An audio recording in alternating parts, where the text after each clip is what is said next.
어느 정도 진정 국면으로 접어들던 코로나19 바이러스가 신천지 이단 집단에 의한 집단 발병으로 지역 확산과 대유행이 우려되는 가운데 정부의 감염병 위기 경보도 최고 단계인 심각 단계로 격상이 됐습니다.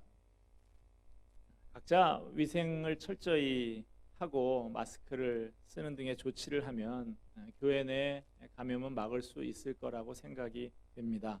그러나 혹시라도 교회 밖에서 감염된 분이 예배에 참석하는 일이 발생할 경우에 교회 내 감염이 일어나지 않는다 하더라도 온 교회 성도들이 14일 동안이나 큰 불안감 속에서 격리되어야 합니다. 그러면 그렇지 않아도 신천지 집단과 구별 없이 전염병 확산의 온상이라는 누명을 쓰고 있는 교회가 사회적 비난의 대상이 될 우려가 있고, 이는 복음 전파의 저해 요인이 될 것입니다. 이에 우리 당회는 기도하면서 고심 끝에 3월 1일부터 주일 예배를 포함한 모든 모임을 잠시 중단하기로 결정했습니다. 그 시한과 완화의 여부는 당회가 추후 결정해서 교우들에게 공지해 드리도록 하겠습니다. 주일 예배는 지금 여러분께서 보고 계시듯이 영상으로 녹화를 해서 가정에서 온라인으로 예배 드릴 수 있도록 조치를 했고요. 주일학교의 경우도 마찬가지가 되겠습니다. 아무쪼록 긍휼이 풍성하신 하나님께서 전염병으로 신음하면서 고통하고 있는 이 땅을 고쳐주시고 이 어려운 상황이 조기에 종식될 수 있도록 함께 기도하는 저와 여러분이기를 바랍니다. 우리나라와 온 세계를 놀라게 했던 대규모 감염병이 지금 이 코로나19 이전에도 여러 번 있었죠. 2003년에 사스가 있었고 2009년에 신종플루가 있었고 2015년에는 메르스가 온 나라와 전 세계를 공포로 몰아넣었습니다. 전염병뿐만 아니라 우리 한국의 현대사를 보면 대형 사고의 연속이었습니다. 제가 기억하는 것만 해도 와우 아파트가 홍채로 붕괴된 적이 있었죠. 대연각 호텔에서 큰 불이 났었죠. 이리역에서 대형 폭발 사고가 있어서 큰 재난이 일어난 적도 있었습니다. 부산 구포에서 열차가 전복된 적도 있었고, 목포에서 아시아나 항공기가 추락한 적도 있었고, 서해 회리오가 침몰해서 290명이 넘는 사람이 죽은 적도 있었고, 성수대교가 붕괴되고 충주에 유람선 화재가 있었고 삼풍백화점 붕괴돼서 500명 넘게 죽었습니다. 급기야 세월호가 침몰해서 300명이 넘는 사망자가 나오기까지 이어지고 말았습니다. 오죽했으면 1995년 뉴스위크지에서 한국의 대형 사고와 관련된 기사를 실으면서 기사 타이틀이 뭐냐? The Republic of Accident, 사고 공화국이라고. 당시 김영삼 대통령이 말했다는 우째 이런 일이라고 하는 말이 유행어처럼 쓰이기도 했습니다. 이번에 코로나19로 인해서 고통받고 있는 대구만 해도 101명이 사망했던 95년 가스 폭발 사고도 대구에서 일어났었죠. 203명이 사망했던 2003년 지하철 화재 사고도 대구에서 일어나지 않았습니다. 대형 사고에 이단 종교가 관련된 경우도 많았습니다. 대표적인 것이 오대양 사건, 세모 유람선 침몰 사건, 세월호 사건, 여기에 모두 연루된 것으로 의혹이 있는 구원파입니다. 이번 코로나19 사태에도 신천지 집단이 크게 한 건 했죠. 그 사람들 검진에 들어간 돈만 해도 100억 원이 넘는다고 이야기를 하고 있습니다. 우리 교회에서 지난 연말까지 사역을 했던 윤재덕 전도사님이 이번에 크게 활약을 하고 있죠.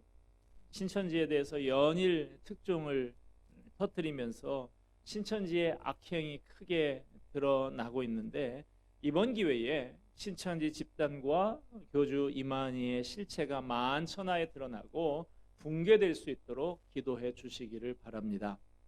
자, 오늘 본문으로 가봅시다. 본문에는 예수님 당시 사회에 큰 문제가 되었던 두 가지 사건이 언급이 되고 있습니다. 첫째는 빌라도 총독이 제사 드리러 온 갈릴리 사람들을 무참히 살해한 사건입니다. 본문 1절을 다시 한번 볼까요? 제가 읽습니다. 그때 마침 두어 사람이 와서 빌라도가 어떤 갈릴리 사람들의 피를 그들의 제물에 섞은 일로 예수께 아뢰니. 예수님 당시에 이스라엘은 로마 제국의 식민지였죠. 그때 유대 지방을 다스리던 로마의 총독이 바로 빌라도였습니다. 빌라도는 수도 예루살렘을 대대적으로 정비하는 계획을 세웠어요. 그렇게 큰 건설 사업을 벌이려고 하면 당연히 많은 돈이 필요하겠죠. 그 돈을 로마 제국에서 끌어다가 사업을 벌였으면 백성들한테 칭송을 받았겠죠. 그런데 빌라도가 어디서 돈을 마련하려고 했느냐? 성전 회계에서 가져다가 충당하려고 했어. 요즘 같으면 교회 헌금을 가져다가 도시계획 사업을 하려고 한 거예요. 그러니까 당연히 유대인들이 반발하고 들고 일어나게 된 것이죠. 이 사건은 그런 와중에 벌어진 일입니다. 해마다 유월절이 되면 갈릴리에 사는 유대인들이 유월절 제사를 드리기 위해서 예루살렘으로 올라왔습니다. 성전에 가서 유월절 양을 잡아서 하나님께 제사를 드렸어요. 그런데 빌라도에게 누군가 갈릴리 사람들에 대한 첩보를 제공을 합니다. 갈릴리 사람들 중에 일부가 로마 제국의 반란을 꾀한다는 거예요. 제보를 받은 총독 빌라도가 군대를 급파합니다. 빌라도의 군병들은 성전에서 제사를 드리고 있었던 갈릴리 사람들을 급습해서 그들을 살육합니다. 그때 살해당한 사람들의 피가 그들이 드리고 있던 제물에 뒤섞여서 피비린내가 온 성전에 가득했다고 그래요. 이 사건으로 희생당한 갈릴리 사람들, 그들은 이방인이 아니라 유대인들이었어요. 그들은 자신들이 하나님의 선택받은 민족이라는 자부심이 대단한 사람들입니다. 게다가 그들이 뭘 하고 있었죠? 성전에서 하나님께 제사를 드리고 있었어요. 하나님의 택한 백성들이 하나님께 제사를 드린 거예요. 그들이 무슨 나쁜 짓을 한 것도 아니고 거룩한 행위를 하고 있었는데, 그런데 어쩌면 그런 그들에게 그렇게 끔찍한 일이 일어날 수가 있었는지, 이것이 그 당시 사람들에게는 의문이었습니다.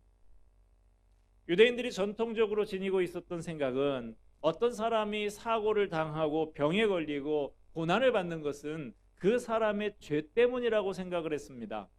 예를 들어서 욥의 경우를 보면요, 욥이 곤경에 처했을 때 욥의 친구 엘리바스가 자신의 의로움을 주장하는 욥을 향해서 이렇게 말을 합니다. 욥기 22장 4절 5절 말씀입니다.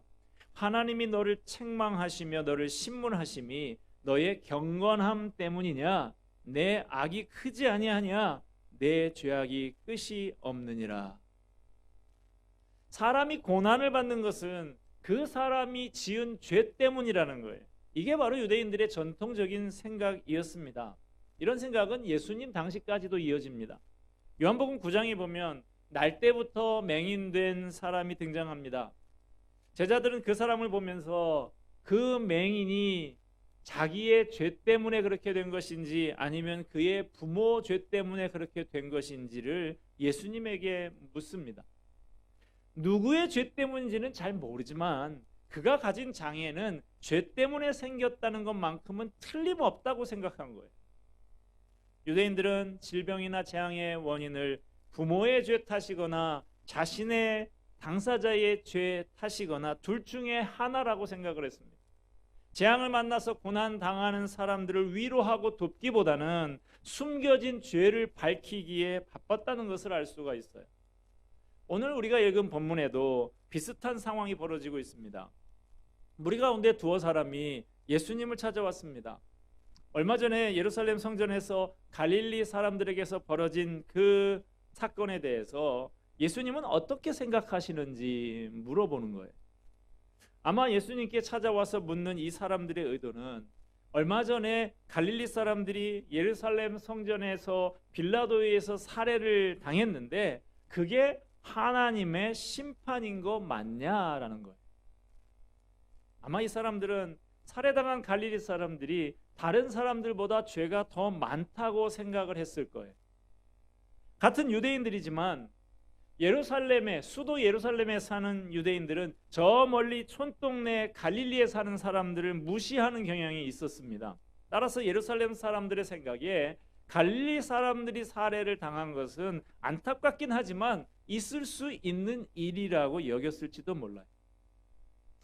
예수님은 그들이 생각하는 게 잘못된 생각이라는 것을 깨우치기 위해서 예루살렘 사람들에게 일어난 또 다른 사고 하나를 예로 드셨습니다. 본문 4절 말씀입니다.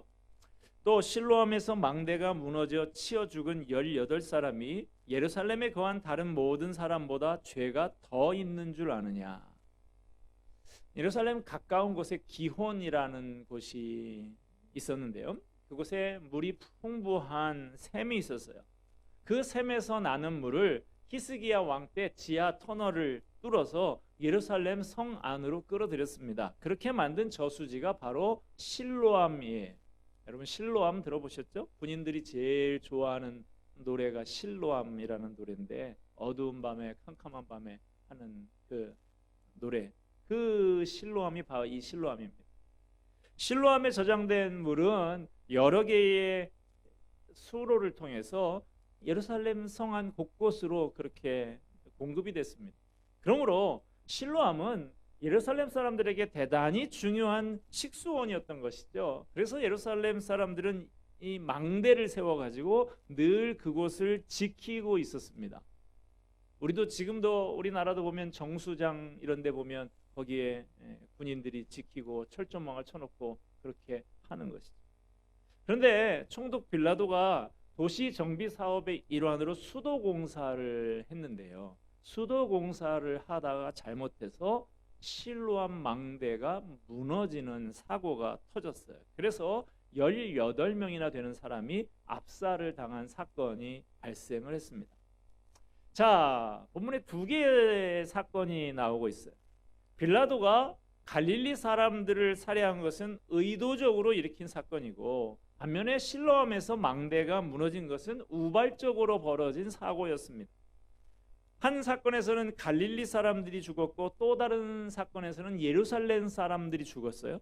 그러나 의도적이든 우발적이든 시골 사람이든 서울 사람이든 두 사건 모두 사람이 여러 죽는 사고가 발생했다는 면에서는 공통적인 것이죠. 그 당시 사람들의 전통적이고 일반적인 생각으로는 이 피해를 당한 사람들은 그렇지 않은 다른 사람들보다 죄가 더 있다고 여겼습니다.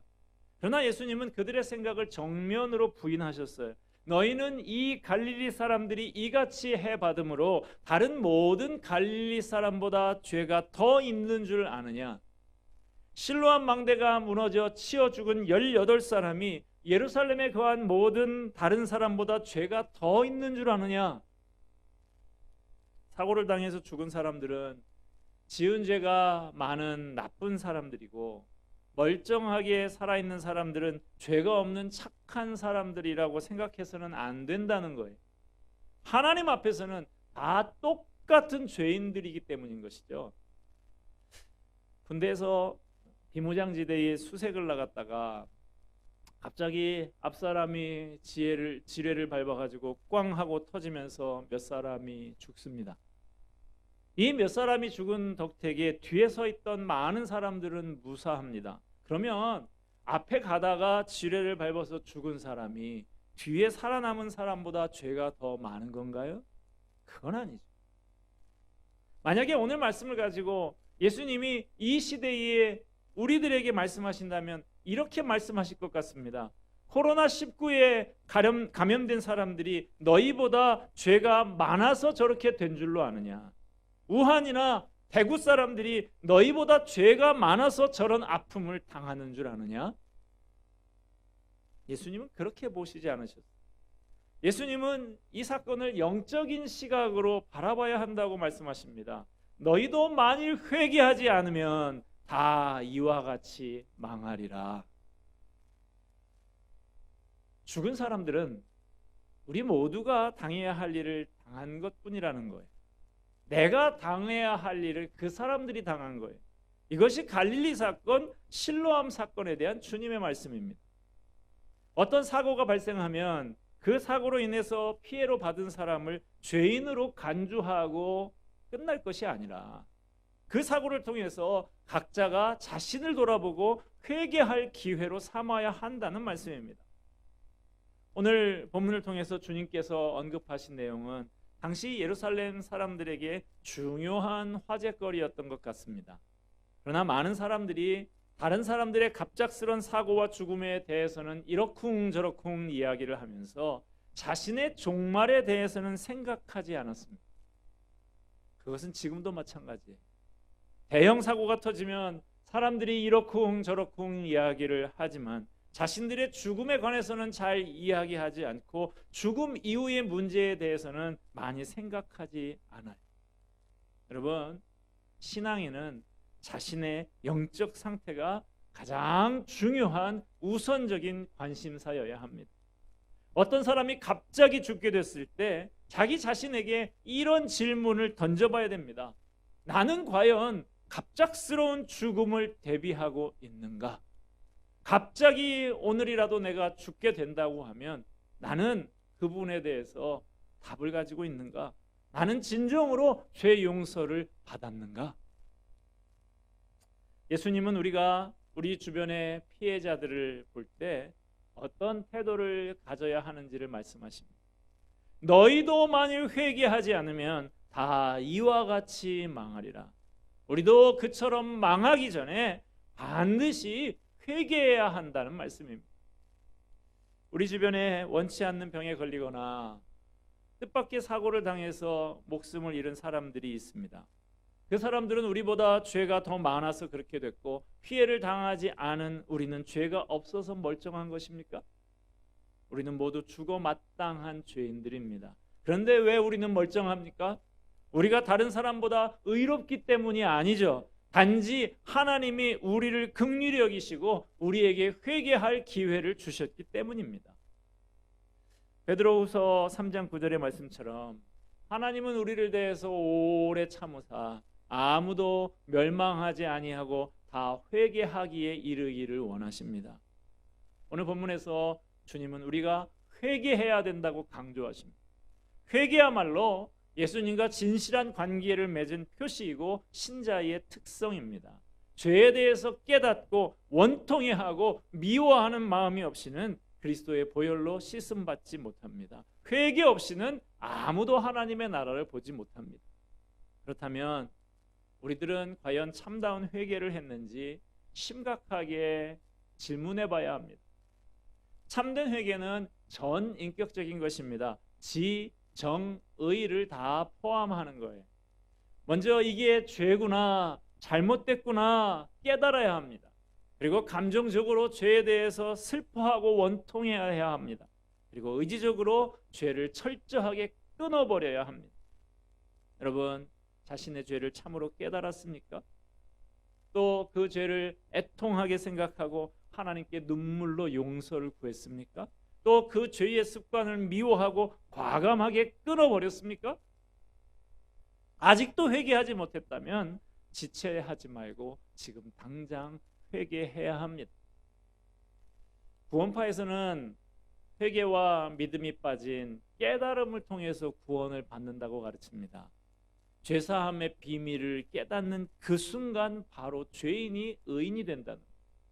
그 즉시 과거의 죄는 물론이고 현재와 미래에 지을 죄까지도 다 용서받았으니까 더 이상 죄책감을 가질 필요도 없고 회개할 필요도 없다는 거예요. 그러나 성경은 그렇게 말하고 있지 않아요. 사도행전 2장 38절에서 베드로는 설교하기를 너희가 회개하여 각각 예수 그리스도의 이름으로 세례를 받고 죄사함을 얻으라고 합니다. 요한일서 1장 8절 9절은 이렇게 말씀합니다. 만일 우리가 죄 없다 하면 스스로 속이고 또 진리가 우리 속에 있지 아니할 것이요 만일 우리가 우리 죄를 자백하면 저는 미쁘시고 의로우사 우리 죄를 사하시며 모든 불의에서 우리를 깨끗하게 하실 것이요.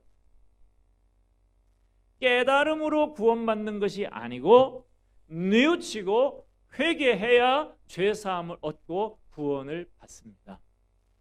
과거에 한 번 회개했다고 해서 그것으로 끝나는 게 아닙니다. 예수님은 한 번 목욕한 사람이라 할지라도 발 씻는 회개는 필요하다고 하십니다.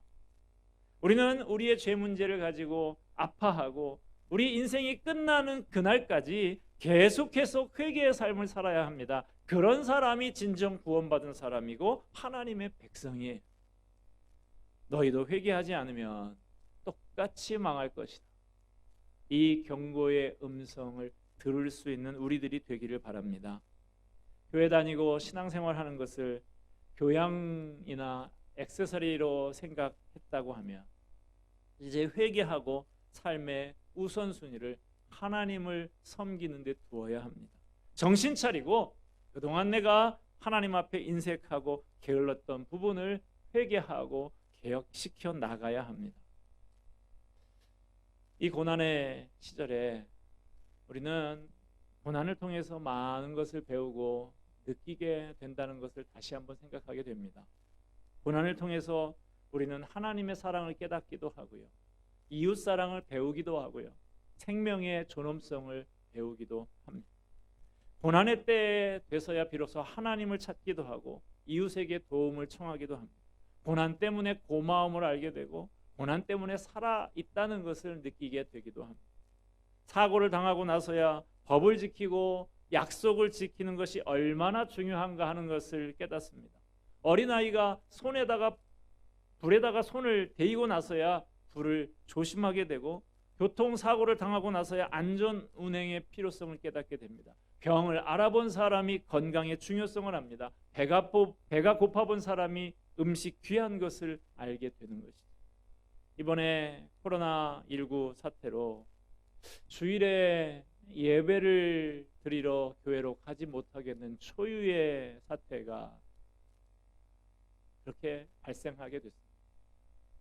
일제시대, 일제강점기에도 중단되지 않았던 주일 예배인데 전쟁통에서도 피난 생활 속에서도 중단되지 않았던 이 주일 예배인데 이렇게 온라인으로 할 수밖에 없게 된 초유의 사태입니다.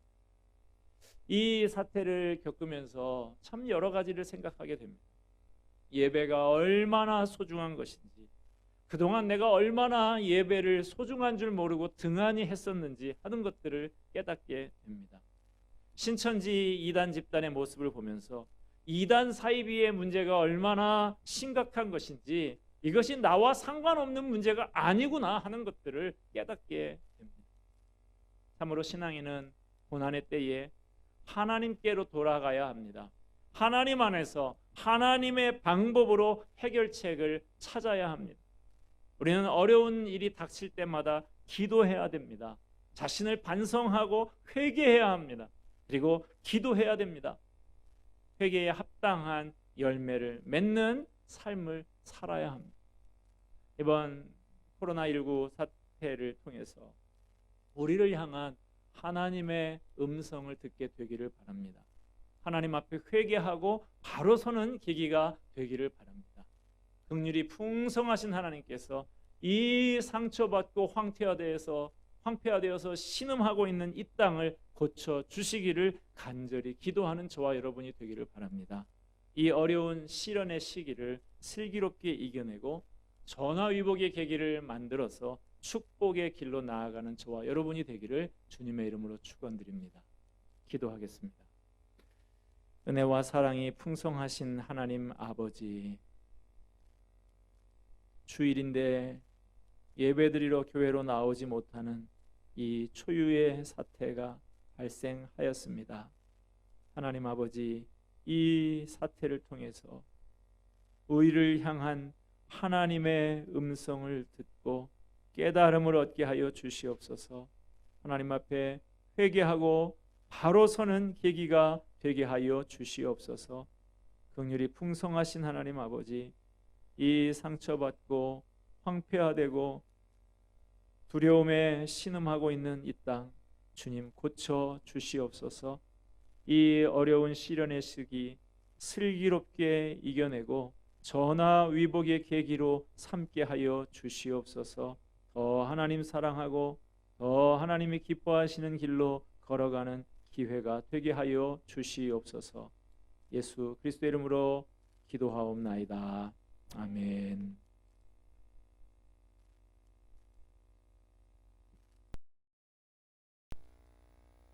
주신 말씀 되새기며 다 같이 찬송가 382장을 부르시겠습니다. 찬송 부르시는 가운데 준비한 헌금 드리겠습니다. 온라인 예배 드리시는 분은 자막에 나오는 계좌로 헌금 드리시겠습니다.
성도여 다 함께 157장 부르시는 가운데 준비한 헌금 올려드리겠습니다.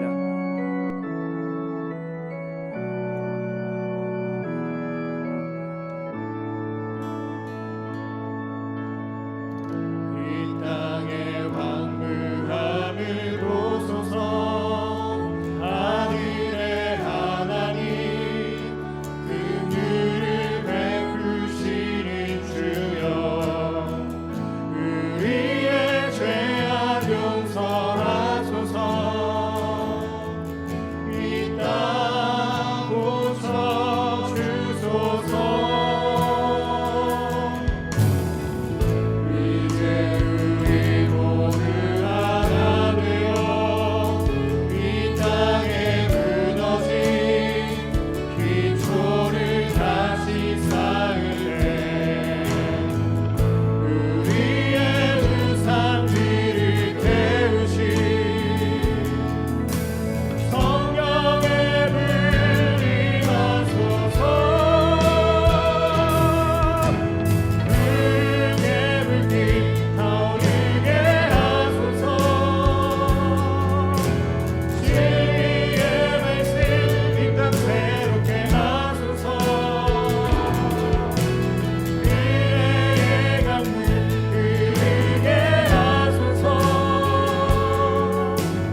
말씀 마음에 새기며 결단의 고백과 함께 마음과 정성 모두어 헌금 올려드립니다.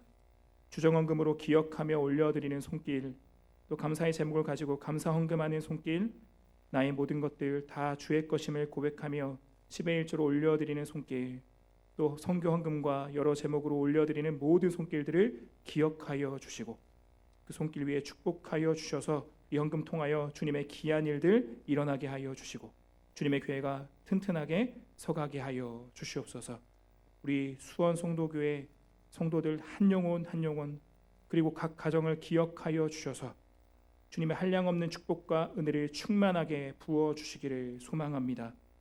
육신의 아픈 것들, 마음의 아픈 것들 주님 만져 주셔서 회복되게 하여 주시고 재정의 문제들, 관계의 문제들, 학업과 진로의 문제들, 또 바라고 기도하는 마음의 모든 소망들을 기억하여 주셔서 그 막힌 모든 것들 활짝 열어 주옵시고 주님 함께하여 주심으로 형통케 됨을 입는 모든 가정들 다 되게 인도하여 주시옵소서.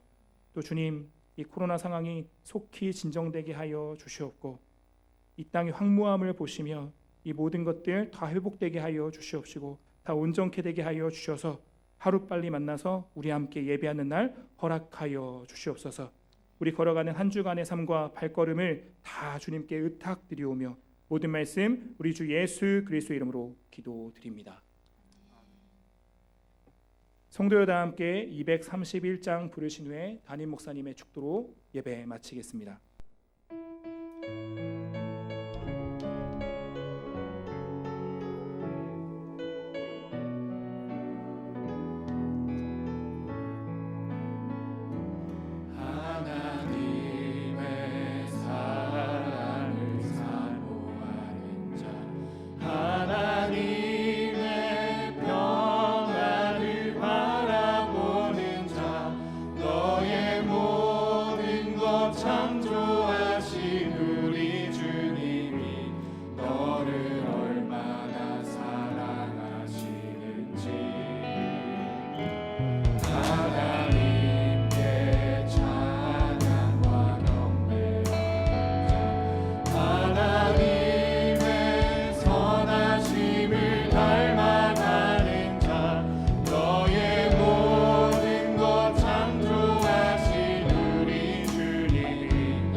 우리 구주 예수 그리스도의 은혜와 긍휼의 풍성하신 하나님의 사랑과 성령의 감화 감동하심이 온라인으로 예배를 드리는 모든 주의 백성들 머리 위에 코로나19로 신음하며 고통하는 이 땅 위에 영원토록 함께 하시기를 축원하옵나이다.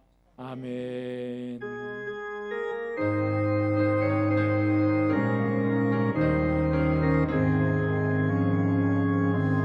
살아계신 주 나의 참된 소망 걱정 근심